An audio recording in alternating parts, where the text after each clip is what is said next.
أعوذ بالله من الشيطان الرجيم بسم الله الرحمن الرحيم ولا تؤتوا السفهاء أموالكم التي جعل الله لكم قياما وارزقوهم فيها واكسوهم وقولوا لهم قولا معروفا وابتلوا اليتامى حتى إذا بلغوا النكاح فإن آنستم منهم رشدا فادفعوا إليهم أموالهم ولا تأكلوها إسرافا وبدارا أن يكبروا ومن كان غنيا فليستعفف ومن كان فقيرا فليأكل بالمعروف فإذا دفعتم إليهم أموالهم فأشهدوا عليهم وكفى بالله حسيبا للرجال نصيب مما ترك الوالدان والأقربون وللنساء نصيب مما ترك الوالدان والأقربون مما قل منه أو كثر نصيبا مفروضا وإذا حضر القسمة أولو القربى واليتامى والمساكين فارزقوهم منه وقولوا لهم قولا معروفا وليخشى الذين لو تركوا من خلفهم ذرية ضعافا خافوا عليهم فليتقوا الله وليقولوا قولا سديدا إن الذين يأكلون أموال اليتامى ظلما انما یأکلون فی بطونہم نارا وسیصلون سعیرا صدق اللہ العظیم۔ ہم کو یاد ہے کہ وہ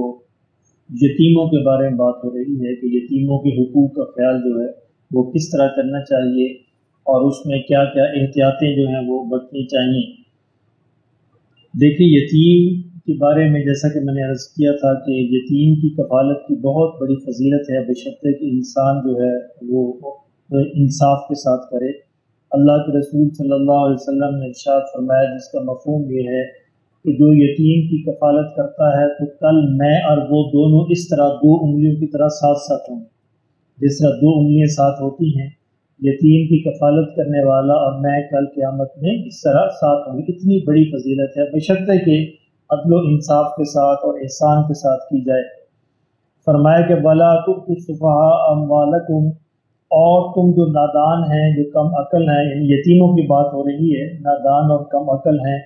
تو ان کے مال جو ہے اپنے مال جو ہے ان کے حوالے نہ کرو۔ الَّتِي جَعَلَ اللَّهُ لَكُمْ قِيَامًا، فرمایا وہ مال جس کا جو تمہارا سہارا بنتا ہے۔ اس سے واضح ہوتا ہے کہ مال کی خام خواہ بے قدری بھی نہیں کرنی چاہیے۔ اللہ نے فرمایا کہ مال کے ذریعے سے ہم تمہیں سہارا دیتے ہیں، رزق فراہم کرتے ہیں، تو جو ذریعہ بنتا ہے ذریعے کی بھی قدر کرنی چاہیے۔ وَارْزُقُوهُمْ فِيهَا، فرمایا اسی مال میں سے ان کو کھلاؤ پلاؤ یتیموں کو، وَاكْسُوهُمْ، ان کو پہناؤ، وَقُولُوا لَهُمْ قَوْلًا مَعْرُوفًا، اور ان سے اچھی بات کہو۔ یعنی اگر اپنے مال کے بارے میں وہ اصرار کریں کہ ہمیں دے دو تو ان کو اچھے طریقے سے سمجھا دو، اچھے طریقے سے بات واضح کر دو کہ چونکہ ابھی تم اس قابل نہیں ہوئے کہ تم اپنے مال کی دیکھ بھال خود کر سکو، اس لیے ہم اس کی بطور ولی کے، بطور سرپرست کے ہم اس کی دیکھ بھال کر رہے ہیں۔ وَابْتَلُوا الْيَتَامَى حَتَّى إِذَا بَلَغُوا النِّكَاحَ، فرمایا یتیموں کی جانچ پڑتال، یتیموں کی پرکھ کرتے رہا کرو، امتحان لیتے رہا کرو، یعنی یہ کہ تھوڑی تھوڑی ذمہ داریاں ان کو دیتے رہا کرو تاکہ تمہیں اندازہ ہو جائے کہ وہ ذمہ داری اٹھانے کے قابل ہو گئے ہیں یا نہیں، اپنے مال کو سنبھال لیں گے یا نہیں۔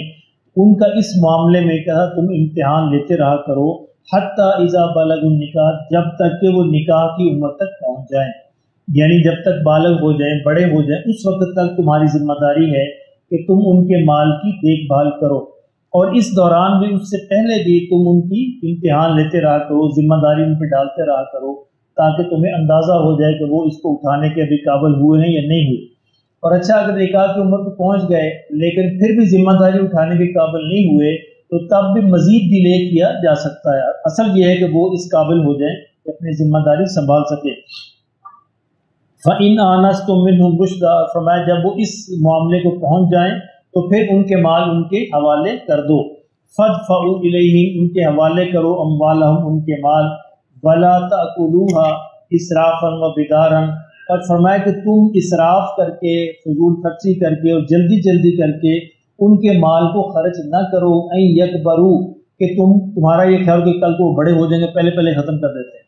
یعنی اس بہانے سے کہ چونکہ ہم ان کے سرپرست ہیں، خود بھی کھاتے رہو، ان کو بھی لٹاتے رہو، فضول، یعنی اللہ اس بات کو جانتے ہیں کہ تم نے صحیح خرچ کیا یا غلط خرچ کیا، فرمایا اس طرح خرچ نہ کرنا، اس طرح خرچ کرنا جیسے تم اپنا مال خرچ کرتے ہو، تو اس خیال سے خرچ نہ کرنا کہ ایسا نہ ہو وہ بڑے ہو جائیں پھر ان کے حوالے کرنا پڑے۔ فَلْيَأْكُلْ بِالْمَعْرُوفِ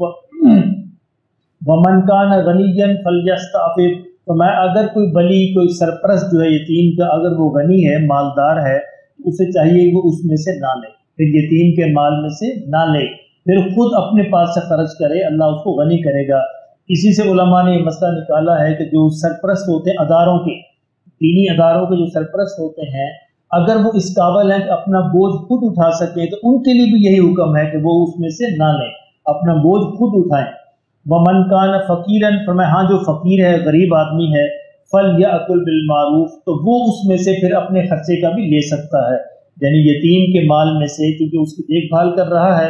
اس میں سے جتنا تھوڑا بہت وہ اس کا ضرورت ہے وہ اس میں سے لے سکتا ہے۔ فَإِذَا دَفَعْتُمْ إِلَيْهِمْ أَمْوَالَهُمْ، اور کہا کہ جب تم ان کے مال ان کے حوالے کرو، فَأَشْهِدُوا عَلَيْهِمْ، اس پر گواہ بنا لینا۔ دیکھو اس بات کی قرآن مجید نے بار بار تاکید کی ہے، یعنی مالی لین دین میں قرآن مجید ہمیشہ اس بات کی تاکید کرتا ہے گواہ بنایا کرو، کیونکہ کل کو پھر بڑی مشکلیں پیش آتی ہیں۔ حالانکہ یہ بڑی اس بندے نے اس کو اتنے سال سنبھالا یتیم کو، اس کے باوجود کہا کہ جب تم اس کا مال اس کے حوالے کرو پھر بھی اس کے گواہ بنا لو، اب میں نے اس کے مال اس کے حوالے کر دیا۔ وَكَفَى بِاللَّهِ حَسِيبًا، فرمایا اصل میں تو اللہ ہی حساب لینے والا ہے، اللہ ہی نگران ہے۔ لِلرِّجَالِ نَصِيبٌ مِّمَّا تَرَكَ الْوَالِدَانِ وَالْأَقْرَبُونَ، اب آگے وصیت کا بیان شروع ہو رہا ہے۔ اس میں چونکہ عرب کے معاشرے میں اس بات کا رواج نہیں تھا کہ عورتوں کو وراثت دی جائے، ان کو مکمل طور پر اس سے محروم رکھتے تھے، اس لیے یہاں پہ اللہ نے مردوں عورتوں دونوں کا ذکر فرمایا کہ مردوں کے لیے بھی حصہ ہے اس میں سے جو ان کے والدین چھوڑ جائیں، یعنی وراثت کے، اور ان کے رشتہ دار چھوڑ جائیں۔ اسی طرح وَلِلنِّسَاءِ نَصِيبٌ، اسی طرح عورتوں کا بھی حصہ ہے، مِمَّا تَرَكَ الْوَالِدَانِ، جو ان کے والدین چھوڑ دیں، وَالْأَقْرَبُونَ، یا ان کے رشتہ دار چھوڑ دیں، مِمَّا قَلَّ مِنْهُ أَوْ كَثُرَ، فرمایا کم ہو یا زیادہ، یعنی یہ بات نہیں کہ کم ہے اب کیا دیں عورتوں کو، ہم کیا نہیں، اگر ایک ہے تو ایک ہی، تو دو ہیں دو ہیں، چار ہیں چار، دو جو بھی ہیں، یعنی کم ہو یا زیادہ ان کا حصہ تمہیں لازمی دینا ہے۔ نصیبا مفروضہ، فرمایا یہ حصہ اللہ نے فرض کیا ہے، یہ لازمی ہے۔ وَإِذَا حَضَرَ الْقِسْمَةَ، اور جب تم فرمایا تقسیم کرنے لگو یہ حصے جو ہے وراثت کے، اولو القربہ، رشتہ داروں کو، والیتامہ، اور یتیموں کو، نہیں سوری، وَإِذَا حَضَرَ الْقِسْمَةَ، جب تم تقسیم کرنے لگو اور اس دوران اولو القربہ کچھ اور رشتہ دار بھی آ جائیں، والیتامہ، یتیم آ جائیں، مسکین آ جائیں، یعنی جو ورثہ ہے ان کے علاوہ، جو اصل وارث ہیں ان کے علاوہ اگر کوئی غریب یتیم مسکین آ جائے، فَارْزُقُوهُم مِّنْهُ، تو اس کو بھی تھوڑا بہت دے دو، یعنی انکار نہ کرو، اس کو بھی تھوڑا بہت دے دو۔ وَقُولُوا لَهُمْ قَوْلًا مَّعْرُوفًا، اور اگر انکار کرنا ہے تو وہ بھی اچھے طریقے سے کرو، جسے ہم کہتے ہیں کہ بھائی معاف کرو، اللہ تمہارا بھلا کرے، یعنی اگر انکار بھی کرنا ہے اللہ نے فرمایا اچھے طریقے سے کرو، برے طریقے سے انکار نہ کرنا۔ یہ نفل کام ہے، فرض نہیں ہے، فرض وہی ہے جو تم نے جو حصے مقرر کر دیے اللہ نے، ان کو دینا تو فرض ہے، باقی دوسروں کو تھوڑا بہت اگر دینا ہے غریبوں مسکینوں کو تو یہ نفل کام ہے، فرمایا کرو تو اچھی بات ہے، لیکن اگر انکار کرنا ہے تو وہ بھی اچھے طریقے سے انکار کرنا۔ وَلْيَخْشَ الَّذِينَ لَوْ تَرَكُوا مِنْ خَلْفِهِمْ، اور فرمایا جو وراثت تقسیم کرنے والا ہے اس کو اللہ کا خوف کرنا چاہیے۔ دیکھیں اللہ نے کیسے عجیب انداز میں یہ بتایا، لَوْ تَرَكُوا مِنْ خَلْفِهِمْ ذُرِّيَّةً ضِعَافًا، فرمایا اگر یہ مر جاتا اور یہ اپنے بعد ضعیف اور چھوٹے بچے چھوڑ جاتا، خافوا علیہم، تو یقیناً ان کے بارے میں اس کے دل میں خوف ہوتا کہ میرے بعد پتہ نہیں ان کا کیا بنے گا، تو اسی طرح اس کو ان کا بھی خیال کرنا چاہیے،